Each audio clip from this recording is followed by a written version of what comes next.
Notes from my October 2024 reading of a 2021 biography on Florence Griffith Joyner. I'm filming this Sunday, 6 October 2024. I read this on Friday for October 2024. I was waiting, I had some stuff on hold at the library and it's in transit, so I was like, I'm gonna go and see if it's there, and it wasn't there, so I was like, all right, is there like a short book I can read that's a biography or an autobiography? And so this is what I selected.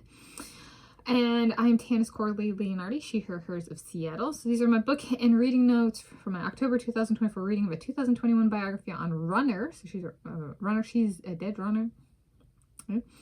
Per this book. She died young, 38 years of age.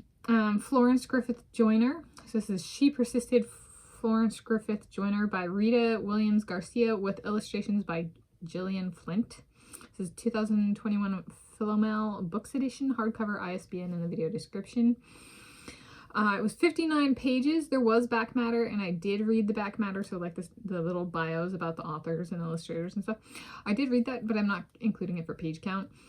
So it took me one day, and I read 59 pages on 59 days, 59 pages, not days, on Friday.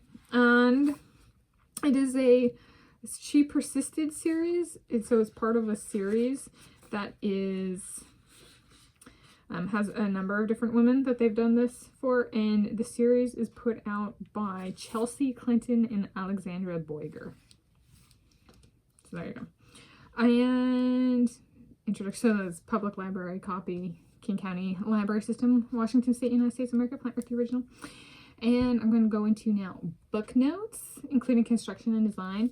It's a nice size. It's a juvenile biography. It has a combination of illustrations and text. The text is like, like 2-point spacing, a little bit larger. It isn't, right, it's meant for youth, and I'm over 30 years of age.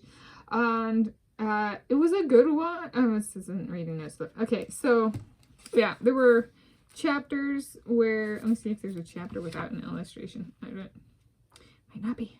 Here we go. There. So these are what the chapters are formatted like. Chapter title, and then, above that chapter, and then the number of the chapter. In terms of pages, it does not have the name of the book or name of the author or anything like that. It just has the page numbers at the bottom.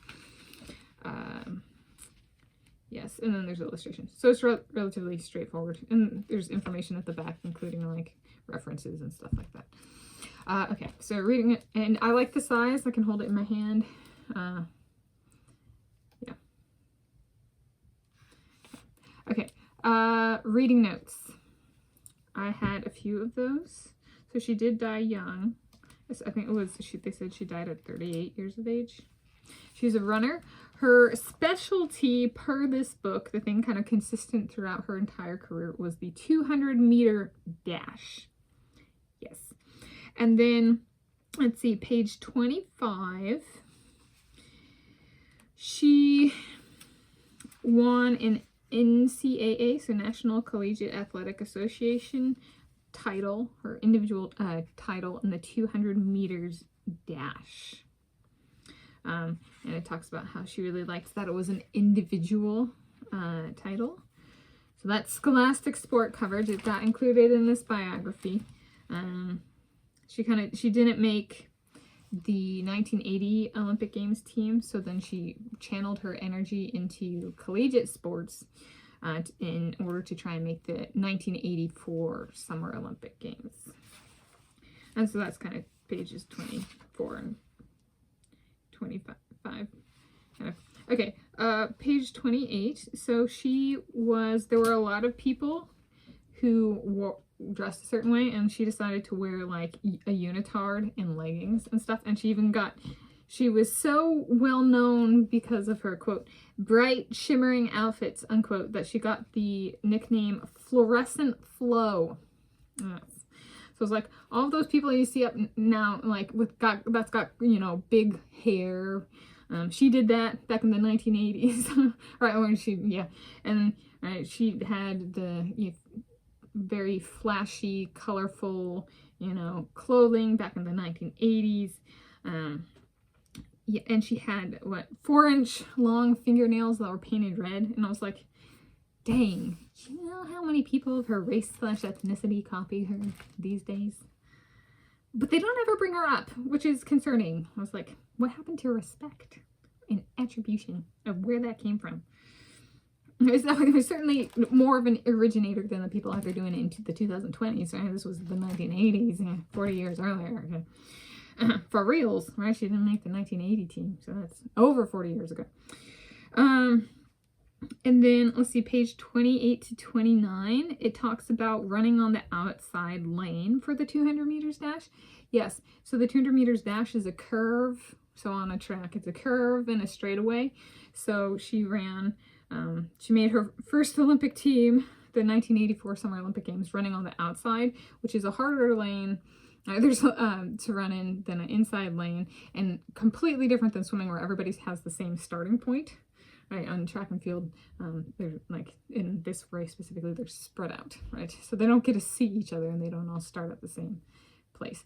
And so on the outside lane, because more distance is covered on the outside lane, they're further ahead. So, and then like the inner lane is the furthest back. So she was running and she couldn't see the other runners, right? Because she's out ahead of everybody else because of the distance on the curve.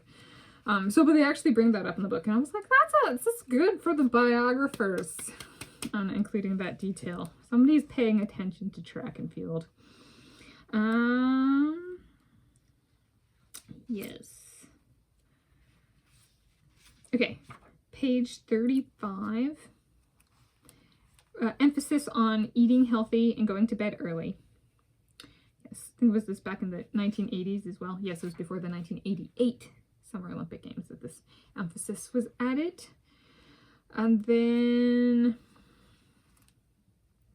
she also, page 45, included, and I think it was brought up before then, emphasis on faith and spirituality and God in her performances, and reading the Bible. So it's page 45 specifically, brings up that she both read the Bible and prayed.